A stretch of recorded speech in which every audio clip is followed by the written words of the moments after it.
الحمد لله الذي خلق السماوات والأرضين والصلاة والسلام على من أوتي النبوة وآدم بين الماء والطين وعلى آله الطيبين وأصحابه الطاهرين أما بعد فأعوذ بالله من الشيطان الرجيم بسم الله الرحمن الرحيم ومن الليل فتهجد به نافلة لك عسى أن يبعثك ربك مقاما محمودا صدق الله مولانا العظيم۔ حاضرین محفل اور باعزت خواتین، السلام علیکم ورحمۃ اللہ وبرکاتہ۔ اللہ رب العزت جل وعلا کی ہم پر بے پناہ مہربانی ہے کہ اس نے ہمیں آقائے نامدار احمد مختار مدنی تاجدار دونوں جہاں کے سردار حضرت محمد مصطفیٰ رسول خدا صلی اللہ تعالی علیہ وآلہ وسلم کی بابرکت امت میں پیدا فرمائے۔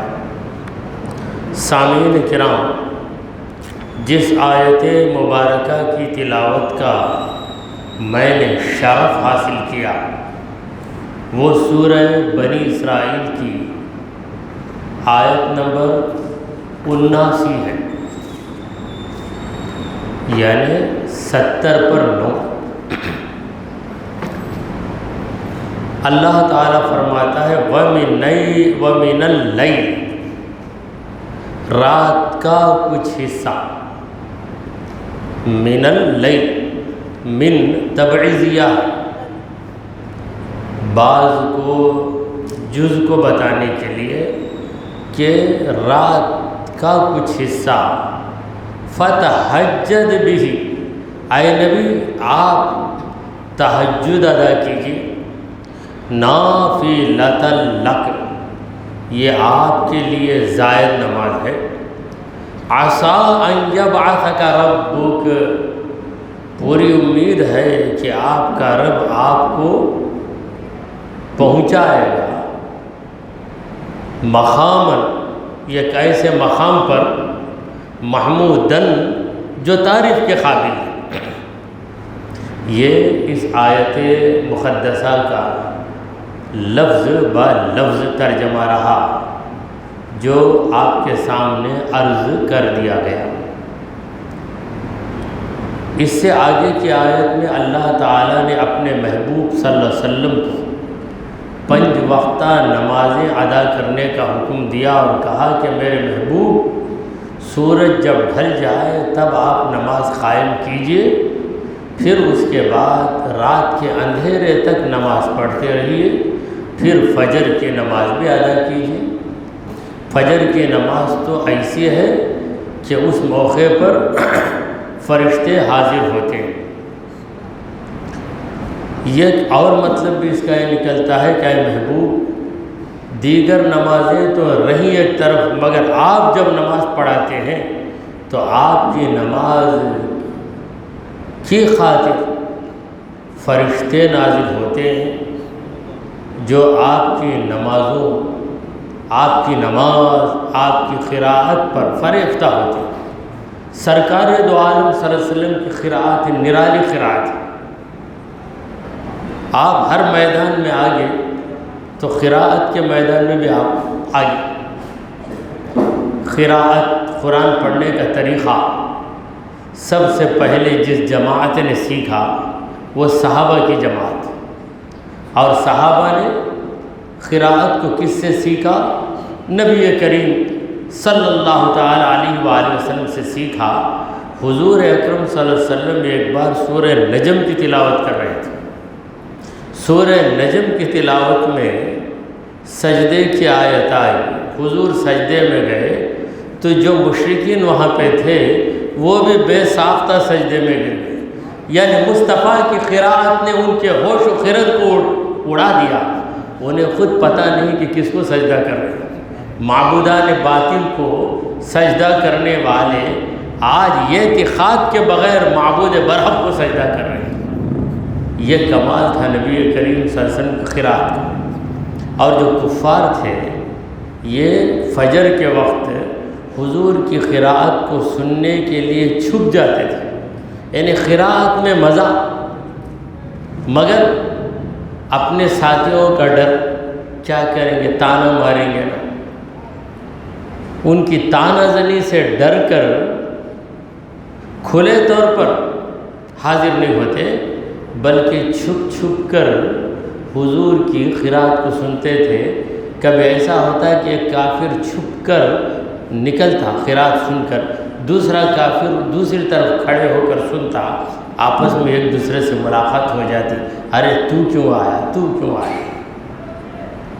بہرحال رسول کریم صلی اللہ علیہ وسلم کی قرات دلوں کو مائل کرنے والی قرات، حضور صلی اللہ علیہ وسلم پڑھتے جائیں کسی کو اکتاہٹ ہی نہیں ہوگی۔ دیکھیے ہر ایک قرآن کی تلاوت کرتا ہے، یاد کر کے تلاوت کرتا ہے، قرآن یاد کر کے تلاوت کرتا ہے، مگر میرے نبی کی یہ حیثیت ہے کہ نبی کو حفظ کرنے کی ضرورت نہیں، کیونکہ نبی ہی پر قرآن اترا ہے، سرکار دو عالم صلی اللہ علیہ وسلم پر قرآن اترا، آپ محبت وحی ہیں۔ آپ کیا ہے؟ محبت وحی سکینہ۔ محبت کا معنی وہ جگہ جہاں پر کوئی چیز اترتی ہے، سرکار دو عالم صلی اللہ علیہ وسلم پر قرآن اتارا گیا، لہذا ہمارے نبی کیا ہے؟ محبت وحی۔ تو یہ 5 نمازوں کا حکم دیا، پھر اس کے بعد یہ کہ زائد نماز وَمِنَ اللَّيْلِ، وہ رات کے حصے میں تہجد کی نماز، نماز تہجد ہمارے لیے نفل، مگر نبی کریم صلی اللہ علیہ وسلم کے لیے فرض۔ حضور اکرم صلی اللہ علیہ وسلم کو خصوصی حکم دیا جا رہا ہے کہ اے نبی، رات کے کچھ حصہ گزر جائے تو آپ جاگیے، تہجد جاگیے نماز کے لیے۔ تو نماز تہجد اسی نماز کو کہتے ہیں جو جاگنے کے بعد ہوتی ہے۔ نماز تہجد کا وقت کب شروع ہوتا ہے؟ یہ مسئلہ بہت آسان ہے، مگر لوگوں نے نماز تہجد کو اپنی طرف سے مقرر کر لیا۔ کوئی کہتا ہے کہ 2 بجے تہجد کا وقت، کوئی کہتا ہے 12 بجے تہجد کا وقت، کوئی کہتا ہے 3 بجے تہجد کا وقت۔ تہجد کا وقت کیا ہے؟ ہمارے فقہاء نے تہجد کا وقت کیا بتایا؟ تہجد کا وقت عشاء کی نماز پڑھنے کے بعد۔ اگر آپ 3 بجے تک عشاء کی نماز نہیں پڑھے تو آپ کے حق میں تہجد کا وقت شروع نہیں ہوا۔ جب آپ عشاء پڑھ لیں گے، عشاء پڑھنے کے بعد آپ کچھ دیر آرام کر لیں گے، 5 منٹ ہی صحیح، آپ سو کر جائیں، آنکھ بند کر لی آپ نے، 2-4 منٹ بھی آپ کو نیند لگ گئی، پھر آنکھ کھولی تو تہجد کا وقت شروع ہو گیا۔ عشاء کے بعد اگر مغرب کی نماز پڑھ کر آپ سوئے، یعنی 7:30 بجے آپ سوئے، سونے کے بعد آپ کی آنکھ کھلی تو آپ کے حق میں عشاء کا وقت شروع ہوتا ہے، تہجد کرنے شروع ہوتا ہے۔ عشاء پڑھ کر سونے کے بعد تہجد کا وقت شروع ہوتا ہے، یعنی تہجد کے معنی الصلاۃ بعد الرقود، نیند کے بعد والی نماز۔ مگر یہ نیند کب ہو؟ نماز عشاء کے بعد۔ فرض کیجئے سردی کے دن ہیں، نماز عشاء کی جماعت 8 بجے، 7:45 بجے اذان، 8 بجے جماعت، 8 بجے آپ عشاء کی نماز پڑھ چکے، 8:10 تک آپ عشاء کی فرض نماز سے فارغ ہو گئے، سنت نماز بھی آپ نے پڑھ لی 8:15 تک، 8:15 کو آپ سو گئے، سو کر 8:20 کو آپ کی آنکھ کھل گئی، تو 8:20 کو آپ کے حق میں تہجد کا وقت شروع ہو گیا۔ تو تہجد کا وقت کیا ہے؟ بعد نماز عشاء، نیند لینے کے بعد۔ تو وہ نیند طاری ہو جائے یا آپ کچھ دیر آنکھ بند کر کے پڑے ہو جائیں، لیٹ جائیں، تو ہلکی سی نیند بھی آپ پر طاری ہو گئی تو تہجد کا وقت شروع ہو گیا۔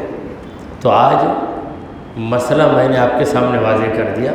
عموماً لوگ عشاء کی نماز پڑھ کے 10 بجے 11 بجے سوتے ہیں، 11 بجے سو کر یہ گھنٹہ 1.5 گھنٹے کے بعد ان کی نیند کھلتی، یعنی 12:30 بجے یا 1 بجے، تو اس وقت وہ وضو کر کے نماز پڑھتے ہیں۔ یہ لوگوں کا معمول ہے، اس وجہ سے لوگوں نے یہ سمجھ لیا کہ تہجد کا وقت 12 کے بعد ہی شروع ہوتا ہے۔ دوسری غلطی چند لوگ یہ کرتے ہیں، یعنی ان کے ذہن میں ایک غلط بات بڑھ گئی، رات کے 12 بجے نماز پڑھ سکتے کیا؟ سوال کرتے ہیں 12 بجے پڑھ سکتے کیا؟ کیوں بھائی؟ نہیں، شبینہ کی نماز ہوئی، 11 بجے شروع کرے، 3 تک پڑھتے رہے، 12 بجے بھی سٹاپ نہیں کرے، پڑھتے تھے، پڑھ سکتے کیا؟ کیوں بھائی 12 بجے کیا؟ زوال کا وقت نہ حضرت، بھائی زوال کا وقت کب آئے گا؟ سورج ہی نہیں تو زوال کا ہے؟ زوال کس کا ہوتا؟ زوال آفتاب، زوال الشمس، سورج کا ہی زوال ہوتا ہے، سورج ڈھلتا ہے۔ جب سورج ہی نہیں ہے تو ڈھلنے کا سوال ہی پیدا نہیں ہوتا، تو خواہ لوگوں نے زوال جو صرف دن کے وقت ہوتا ہے اسے رات کے وقت بھی مقرر کر لیا ہے، یعنی انہوں نے یہ بات طے کر لی کہ 12 بجے زوال کا وقت، دن میں 12 تو زوال کا وقت، رات میں 12 تو زوال کا وقت۔ اب ریلوے والوں نے تو 12 کو اڑا ہی دیا، رات کو 12 ہی نہیں 24 ہو جاتی ان کے پاس، 12 کے بعد 13 14 15، رات کے کتنے گھنٹے؟ 24 کے بعد پھر شروع ہوتا ہوں، یہ 1 2 3 شروع ہوتا، تو وہاں رات کے 12 بجنے کا سوال ہی پیدا نہیں ہوتا، کیونکہ 23 کے بعد 24 آ جاتا ہے ریلوے ٹائم۔ تو اب اللہ رب العزت نے اپنے محبوب صلی اللہ علیہ وسلم سے کہا کہ اے میرے محبوب، آپ رات کا کچھ حصہ تہجد میں گزاریے،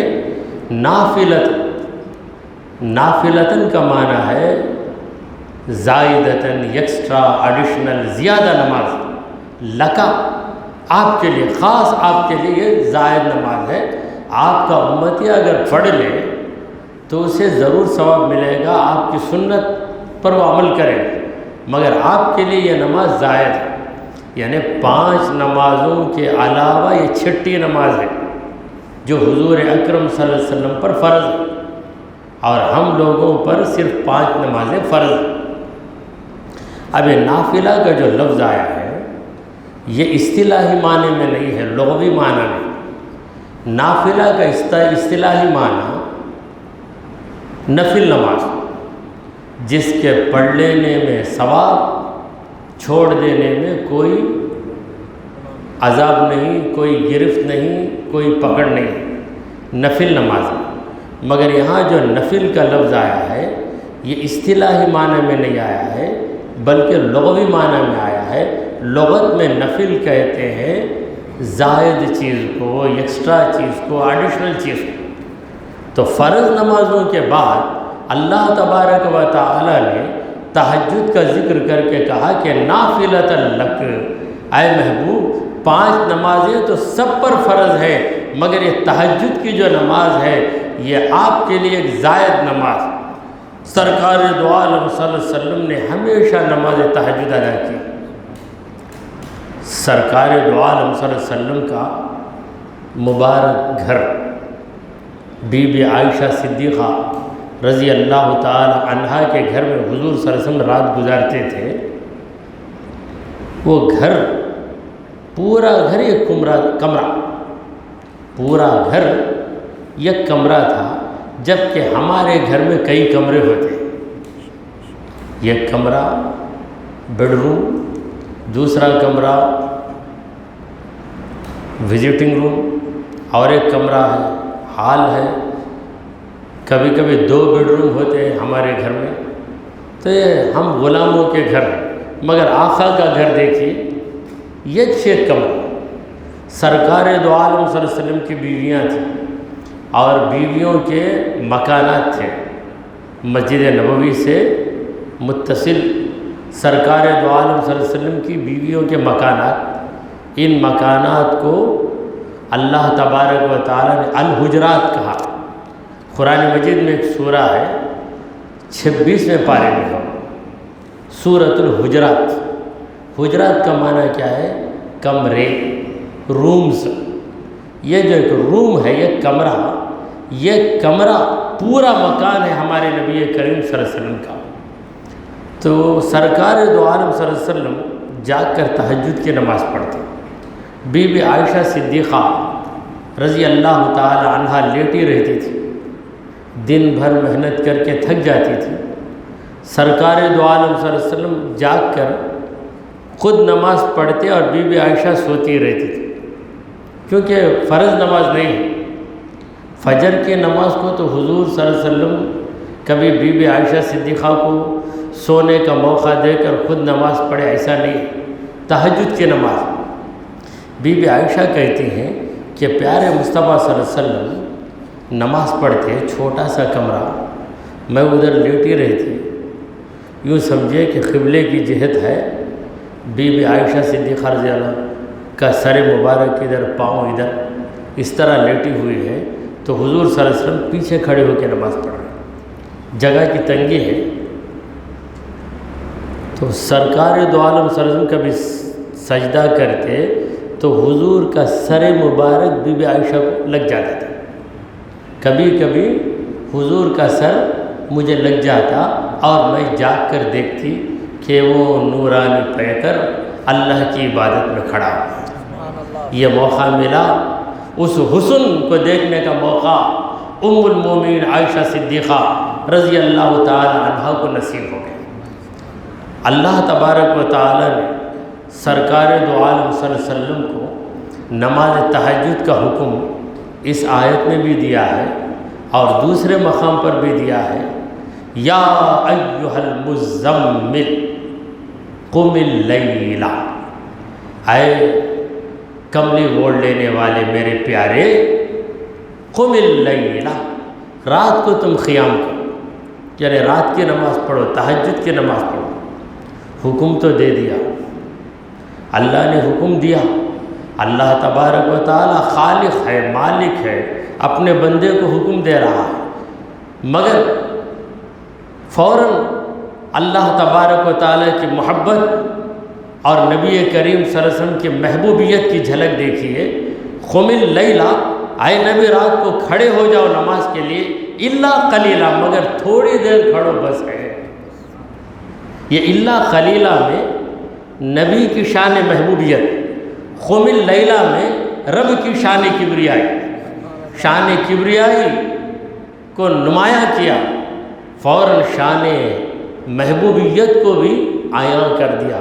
قم اللیل الا قلیلا، کم، پوری رات کھڑے ہونے کی ضرورت نہیں، قلیل۔ اب کم کتنی دیر کھڑنا؟ نصفہ، آدھی رات کھڑو۔ حضور صلی اللہ علیہ وسلم کو عبادت کا بھی حکم دے رہا ہے پروردگار، اور آپشنز بھی دے رہا ہے، اختیارات بھی دے رہا ہے، یعنی سلیکشن اے نبی تمہارے ہاتھ میں ہے۔ نصف، رات کا آدھا حصہ، اب انقص منہ، یا اس میں سے کم کرو، او زد علیہ، یا اس میں زیادہ کرو۔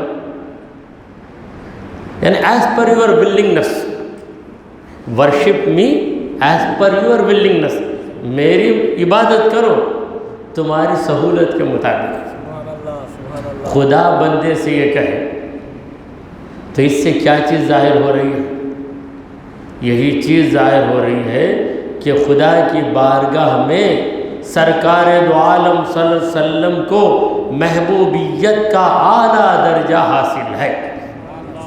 قم اللیل الا قلیلا نصفہ او انقص منہ او زد علیہ، یا تو گھٹاؤ یا تو بڑھاؤ یا آدھی رات کرو۔ ورتل القرآن، قرآن ذرا ٹھہر ٹھہر کر پڑھو، تیزی سے مت۔ تیزی سے پڑھیں گے تو آپ کو دقت بھی ہوگی، اور تیزی سے پڑھیں گے تو ہمارا کلام ہم سنیں گے، زبان تمہاری ہوگی،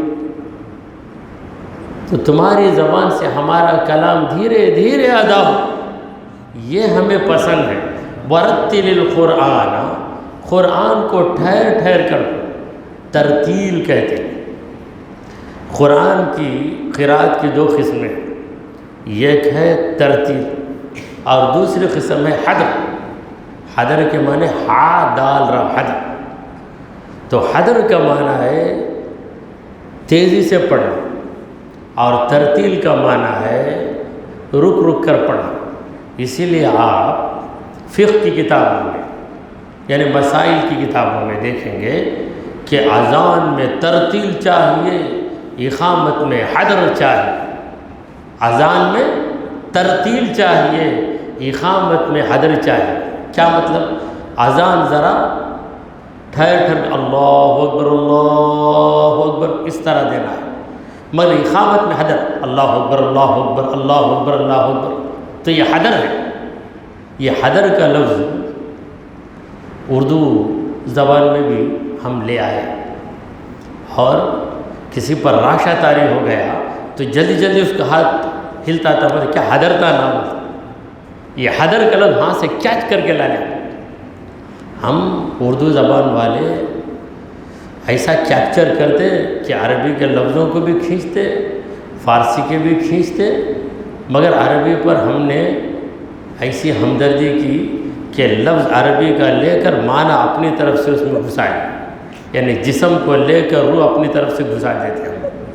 تو یہ کیا باعثہ حدر تھا، یعنی جلدی جلدی حرکت ہوتی تو حدر کام کر ڈالے کا مطلب کیا ہے؟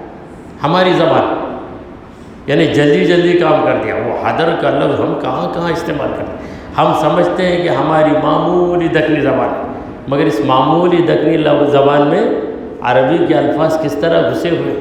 اسی لیے ہمارا ایک شاعر کہتا ہے، تو دکن کا باشندہ دکنی چ بول، تجھے کیا پڑی ہے تو اپنی چ بول۔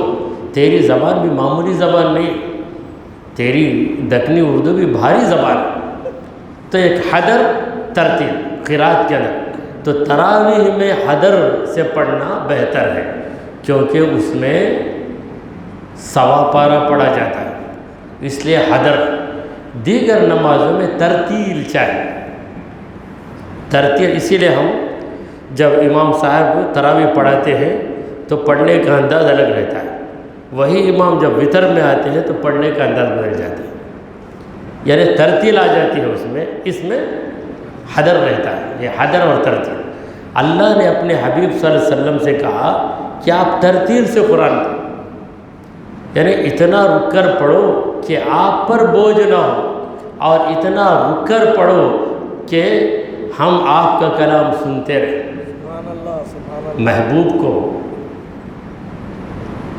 محبوب آنے کے پہلے عاشق بارش کو روکتا ہے، محبوب آ جاتا ہے تو بارش سے کہتا ہے کہ ابھی مت رک، اے ابر کرم اتنا نہ برس، اے ابر کرم اتنا نہ برس کہ وہ آ نہ سکیں۔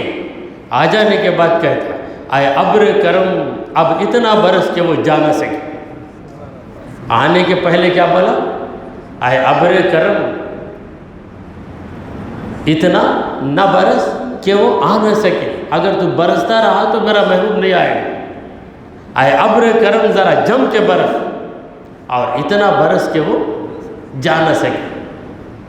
تو اللہ تبارک و تعالیٰ کو اپنے پیارے محبوب صلی اللہ علیہ وسلم کی تلاوت، حضور کی قرأت اس قدر پسند ہے کہ اس نے حضور کو قرآن کی تلاوت ترتیل کے ساتھ پڑھنے کا حکم دیا اور کہا وَرَتِّلِ الْقُرْآنَ، اے نبی آپ قرآن کو ترتیل کے ساتھ پڑھیں۔ رتل القرآن پر بات ختم ہو گئی، پھر اس کے بعد ترتیلاً، یہ مفعول مطلق ہے، یعنی خوب ٹھہر ٹھہر کر پڑھیں، خوب رک رک کر پڑھیں۔ اور یہی ترتیل کا حکم یہ کہ حافظ قرآن کو جنت میں دیا جائے۔ ایسے تو ہر مسلمان حافظ ہے، آپ کہیں گے کیا بھی حافظ کا لیول ڈاؤن کر دیا۔ حافظ اسے کہتے ہیں جس نے قرآن کے 114 پاروں کو، 114 سوروں کو یاد کر لیا، وہ حافظ ہے۔ مگر ہر مسلمان اپنے اپنے درجے کا حافظ ہے۔ سورہ فاتحہ کو یاد کیا تو سورہ فاتحہ کا حافظ ہی ہوا نا، حافظ فاتحہ۔ سورہ اخلاص یاد کر لیا تو سورہ اخلاص کا حافظ ہو گیا۔ سورہ یاسین کسی کو حفظ ہو گئی تو سورہ یاسین کا حافظ ہو گیا۔ تو کوئی مسلمان کو اللہ تعالیٰ نے قرآن سے بالکل محروم نہیں کیا۔ اگر بالکل ہی محروم ہو گیا تو رسول کریم صلی اللہ علیہ وسلم فرماتے ہیں مثل الجوف الذی لیس فیہ شیء من القرآن کالبیت الخراب، جس شخص کا سینہ قرآن سے بالکل خالی، مثل الجوف، جوف کا معنی ہے سینہ، وہ سینہ لیس فیہ شیء من القرآن، قرآن کا کوئی حصہ اسے یاد نہیں، سورہ فاتحہ بھی نہیں معلوم، سورہ کوثر بھی نہیں معلوم، اِنَّا أَعْطَيْنَاكَ الْكَوْثَرَ فَصَلِّ لِرَبِّكَ وَانْحَرْ إِنَّ شَانِئَكَ هُوَ الْأَبْتَرُ۔ اس کے بارے میں کہتے ہیں کہ اکثر صورت فی القرآن، قرآن مجید کا شارٹسٹ سورہ، سب سے زیادہ چھوٹا سورہ کوئی ہے تو سورہ کوثر، جس میں 3 آیتیں ہیں۔ تو یہ بھی کسی کو یاد نہیں ہے، سورہ فاتحہ بھی یاد نہیں ہے، تو اس کے سینے کے بارے میں رسول کریم صلی اللہ علیہ وسلم فرماتے ہیں کہ کل بیت الخراب، وہ اجڑے ہوئے گھر کی طرح۔ کیسا گھر ہے وہ؟ اجڑ گیا، برباد ہو گیا۔ تو اجڑی ہوئی چیز کو عربی میں کہتے ہیں خراب۔ اب ہم اردو والوں نے بگڑی ہوئی چیز کا لفظ خراب، کھانا خراب ہو گیا، یعنی بگڑ گیا، لفظ عربی کا، اور معنی ہم اپنی طرف سے اس کو نواز رہے ہیں، بس لفظ آ جائے۔ لفظ کیا ہے؟ جسم، معنی کیا ہے؟ اس کی روح ہے۔ ہم جسم کو لے کر اس میں روح اپنی طرف سے گھساتے ہیں۔ تو اسی لیے اکثر اردو بولنے والے جب عربی بولتے ہیں تو بہت پریشان ہو جاتے ہیں، یعنی عربی کا استعمال اردو میں لے کر اردو کو بگاڑ دیتے ہیں۔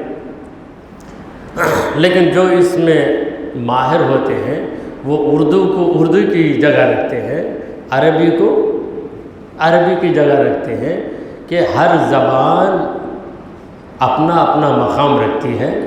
تو بہرحال اللہ تبارک و تعالیٰ نے نبی کریم صلی اللہ علیہ وسلم کو تہجد کی نماز ادا کرنے کا حکم دیا، اور تہجد کی نماز کی تعداد کیا ہے اس کے بارے میں بھی لوگ سوال کرتے ہیں۔ پہلے تو وقت کے بارے میں، اور بعض لوگ یہ بتانا چاہتے ہیں کہ میں تہجد کی نماز ادا کرتا ہوں۔ اب بتانے کے لیے کوئی بہانہ چاہیے، اس لیے خواہ مخواہ پوچھیں گے کہ مولوی صاحب 1 بجے تہجد پڑھ سکتے کیا؟ پڑھ سکتے بھائی، میں 1 بجے پڑھتا سوں، یہ میں پڑھتا بتانے کے لیے خواہ مخواہ سوال کریں۔ اور دیکھیں گے جب 4-5 آدمی نئے آ گئے ہیں تو اس وقت پھر انہیں تہجد یاد آ گئے۔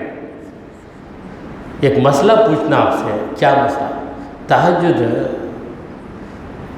1:30 بجے پڑھ سکتے کیا؟ پڑھ سکتے۔ میں روز 1 بجے پڑھتا، کل ذرا سو گیا، اٹھا تو 1:30 بجے پڑھ لیا۔ تو اس سے سب کو معلوم ہو جاتا ہے۔ ایک ایڈورٹائزنگ کے کئی طریقے ہیں جو کامرس کی کتابوں میں لکھے ہوتے ہیں۔ بزنس ایڈمنسٹریشن جو MBA پڑھتے ہیں نا، MBA پڑھنے والے کتابوں میں پڑھتے ہیں، کسی کو نیچرلی وہ فن حاصل ہو جاتا ہے۔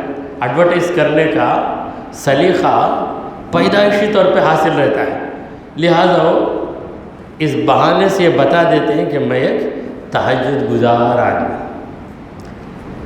تو کسی کو تہجد کی نماز کی اطلاع ہو جائے تو کوئی برا نہیں ہے، مگر ریاکاری، دکھاوے کے لیے کوئی کام کرنا یہ اللہ کو پسند نہیں ہے۔ تو پروردگار نے کہا کہ نافلۃً لک، اے نبی یہ آپ کے لیے زائد نماز، یعنی ہم آپ کو کسی بھی میدان میں سب کے برابر نہیں رکھیں گے، ہر میدان میں آپ کو ذرا ممتاز ہی رکھیں گے، سگنیفیکنٹ رکھیں گے، الگ تھلگ رکھیں گے۔ ہر ایک کو ہم 4 بیویوں کی اجازت دیں گے تو آپ کو انلیمیٹڈ بیویوں کی اجازت دے دیں گے، جتنی چاہے آپ بیویاں رکھیے، آپ پر کوئی پابندی نہیں۔ اور پھر نمازیں سب پر 5 فرض کریں گے، آپ پر بھی 5 فرض کریں گے تو شریعت میں یکسانیت آ جائے گی، نہیں آپ کو ممتاز رکھنا ہے، لہذا آپ سے ہم 6 نمازیں پڑھوائیں گے،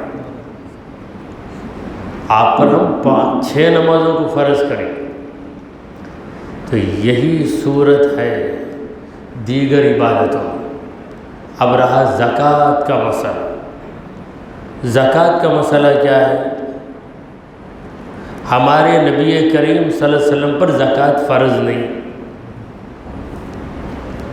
ہم پر فرض نہیں، حضور غریب ہی تھے اس لیے فرض نہیں ہوئی، یہ چند لوگ کہہ سکتے ہیں۔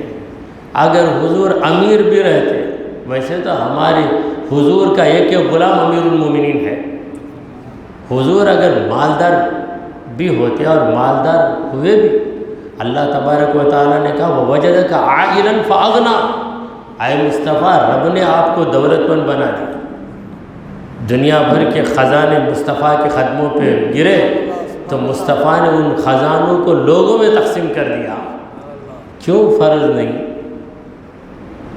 اس لیے فرض نہیں کہ آقا غلام کو زکوٰۃ نہیں دے سکتا،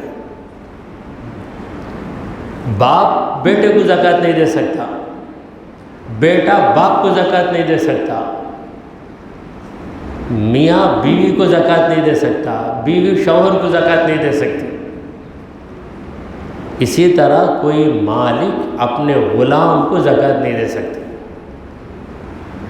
ہم سب حضور کے غلام ہیں تو حضور کس کو زکوٰۃ دیں؟ سب تو نبی کے غلام۔ اللہ نے کہا قل یا عبادی الذین اسرفوا، قل کہہ دو اے نبی یا عبادی، اے میرے غلاموں۔ تو ہم نبی کریم صلی اللہ علیہ وسلم کے غلام ہیں، اور صحابہ کرام برملا کہتے تھے کنت عبدہ و خادمہ۔ حضرت عمر بن خطاب رضی اللہ تعالیٰ عنہ نے ایک مرتبہ منبر پہ کہا کہ کنت عبدہ و خادمہ، میں نبی کا غلام بھی تھا، نبی کا خادم بھی تھا۔ اور پھر حضور صلی اللہ علیہ وسلم کے غلام ہونے پر صحابہ کرام کو ناز تھا۔ کوئی ہوتا ہے زر خرید غلام، پیسہ دیتے ہیں اس کو خرید لیتے ہیں، اور حضور کے جتنے غلام ہیں وہ زر خرید نہیں ہیں بلکہ نبی کی چاہت میں خود ہی غلام بن گئے، نبی کی چاہت میں خود ہی غلام بن گئے۔ اور ہم کہتے ہیں ہم ہیں غلامان مصطفیٰ، بلکہ ہم یہ بھی کہتے ہیں کہ ہم غلامان مصطفیٰ۔ ہم سے پہلے جو بزرگ ہیں وہ غلام تھے، ان بزرگوں کے جو آقا تھے صحابہ وہ نبی کے غلام تھے، تو ہم کون سی کیٹیگری کے غلام ہیں؟ اگر کہتے جائیں گے تو فہرست بہت لمبی ہو جائے گی، ریل کے بھوگیوں سے بڑھ کر ہو جائے گی۔ غلامان مصطفیٰ. تو بہرحال زکوٰۃ اس مسئلے میں بھی حضور ہم سے الگ ہے، ہم سے الگ. روزے کا مسئلہ ہے، ایک روزہ نبی کے لیے جائز، ویسا روزہ ہمارے لیے جائز نہیں. وہ کیسا روزہ ہے؟ صوم وصال. صوم وصال آپ جانتے ہیں؟ سحری افطار کے بغیر لگاتار روزے رکھنا. یہ ہم نہیں رکھ سکتے، ہمارے اندر اتنی طاقت نہیں. سحری اتنی ہم کھاتے ہیں کہ جی بھر کے کھاتے ہیں، پیٹ بھر کے کھاتے ہیں، پھر بھی ہمارا جی نہیں بھرتا. بعض لوگوں کا جی نہیں بھرتا، ٹائم دیکھتے رہتے. اذان تک سحری کر سکتے کیا؟ چند لوگ پوچھتے ہیں یہاں پر اذان کب دی جاتی ہے؟ جب صبح صادق شروع ہو جاتی ہے. صبح صادق کے بعد اذان دی جاتی ہے. اس وقت اگر آپ یہ گھونٹ پانی پی لیں گے تو آپ اپنے ہاتھوں سے اپنا روزہ توڑ دیں گے. صبح صادق سے کچھ پہلے سحری ختم کرو. تو صبح صادق 4:50 کو ہے آج کل، یعنی کل 7 تاریخ ہے نا، کل کی بات بتا رہا ہوں. یہ جو ہمارے اوقات ہیں، سحری کا وقت، افطار کا وقت، ظہر عصر مغرب عشاء کا وقت، یہ جو اوقات ہے یہ چاند کے کیلنڈر کے حساب سے نہیں بلکہ سورج کے کیلنڈر کے حساب سے. یہ راتیں جو ہیں ہماری، رمضان کی راتیں، شب برات، شب معراج، یہ جتنی راتیں ہیں اور عبادت کے لیے جو مہینے ہوتے ہیں یہ چاند کے حساب سے. مگر نماز کے اوقات، سحری اور افطار کا جو وقت ہے یہ سورج کا calendar, as per solar calendar. یہ جو سولار کیلنڈر ہے جنوری سے شروع ہو کر دسمبر تک ختم ہوتا، یہ ہم نادانی سے اسے انگریزوں کا کیلنڈر کہتے ہیں. انگریزوں کو اتنی صلاحیت کہاں آ گئی کہ یہ کیلنڈر بنا؟ یہ کیلنڈر بھی مسلمانوں نے بنایا. سولار کیلنڈر از آور کیلنڈر، لونار کیلنڈر از آور کیلنڈر. کیونکہ سورج بھی ہمارے خدا کا ہے، چاند بھی ہمارے خدا کا ہے. اللہ نے کہا الشمس والقمر، سورج اور چاند بحسبان، حساب سے چل رہے ہیں. سورج کو حساب پر چلنے کے لیے رب نے مقرر کر دیا، چاند کو حساب سے بڑھنے اور گھٹنے پر رب نے ہی مقرر کیا. والقمر قدرناہ منازل، قمر کے لیے ہم نے منزلیں مقرر کر دی، چاند کی ہم نے منزلیں مقرر کر دی ہیں. للشمس ينبغي لها ان تدرك القمر، سورج جا کر چاند کو پکڑ نہیں سکتا. تو چاند ہمارا ہے، سورج بھی ہمارا ہے. ہم کہتے ہیں وہ انگریزوں کا کیلنڈر، انگریزوں کا کیلنڈر، کیلنڈر کے بغیر تم نمازوں کا وقت نہیں جان سکتے. اب جو اوقات الصلاۃ کا نقشہ ہر مسجد میں لگ کر ہے، ٹائم ٹیبل فار پریئرس، اس میں آپ کو محرم سفر نہیں نظر آئے گا. جنوری، فروری، مارچ، اپریل، مئی، یہی مہینے نظر آئے گا. میں اردو زبان میں بول رہا ہوں اس لیے مئی کہتا ہوں، اور اردو میں فروری کہتے ہیں، فیبروری نہیں کہتے. اردو میں فروری اور عربی میں اسے کہتے ہیں فبرایر. تو یہی مہینے آپ کو انڈیا میں بھی نظر آئیں گے. آپ سعودی میں چلے جائیں گے، وہاں پر اوقات الصلاۃ کا نقشہ دیکھیں گے تو وہاں بھی جنوری، فیبروری، مارچ یہ رہے گا. اب عربی میں اسے کہیں گے ینایر، فبرایر، مارچ، ابریل وغیرہ. کہنے کا مقصد یہ ہے کہ خواہ مخواہ ہم یہ صلاحیت انگریزوں کی مانتے ہیں، نہیں، یہ نقشے بھی ہم مسلمانوں نے مقرر کیے. اوقات الصلاۃ کوئی انگریز مقرر نہیں کیا، ہمارے اس زمانے کے مفتیوں نے مقرر کیا. بیچارے مفتیوں نے محنت کر کے کیلنڈر بنایا، ہم مفت میں انگریز کو اس کی کریڈٹ دے رہے ہیں. ہم کہتے ہیں کہ انگریزوں کا بنایا ہوا کیلنڈر، ایسا ہرگز نہیں ہے. کوئی جنوری پر مبارکبادی دیتا ہے تو آگ بگولا ہو جاتی. انگریزوں کا بھائی انگریزوں کا نہیں بھائی ہمارا بھی ہے بھائی. جنوری فروری یہ پورے ہمارے مہینے، ان مہینوں کی بنیاد پر ہی ہم نمازوں کا وقت بھی جانتے ہیں اور سحری و افطار کا وقت بھی جانتے ہیں. تو سحری صبح صادق سے پہلے کلوز کر لینا، ختم کر لینا چاہیے. ایک 15 منٹ پہلے کر لیں گے تو اس میں مکمل احتیاط ہے. پھر اذان جو ہوتی ہے صبح صادق شروع ہونے کے بعد، بعض لوگ ایک حدیث پیش کرتے ہیں. حدیث میں ہے کہ حضور نے کہا کہ اذان ہو رہی ہو اور تم پانی کا پیالہ لے رہے ہو تو پورا پانی پی لو. اس وقت میں پیالہ رکھنے کی ضرورت نہیں ہے. یہ حدیث تو سنایا لیکن حدیث کو سمجھا نہیں. اذان کا مطلب ہے اعلان. اذان کا مطلب یہ اعلان ہے. سحری کا ایک اعلان ہوتا تھا کہ اب سحری کا وقت ختم ہو رہا ہے. یہ صبح صادق سے کچھ پہلے حضرت بلال اعلان کرتے تھے کہ سحری کا وقت ختم ہو رہا ہے. تو اس اعلان کے وقت اگر تم پانی پیتے ہو تو پورا پی لو، کیونکہ وہ صبح صادق سے کچھ پہلے ہی اعلان ہوتا ہے. بعد جو اذان ہوتی ہے اس وقت موقع پر نہیں. یہ حدیث میں جو اذان کا جو لفظ آیا ہے یہ اذان جو ہے فجر کی اذان نہیں ہے، سحری کی اذان. اور سحری کی اذان کا مطلب سحری کا اعلان.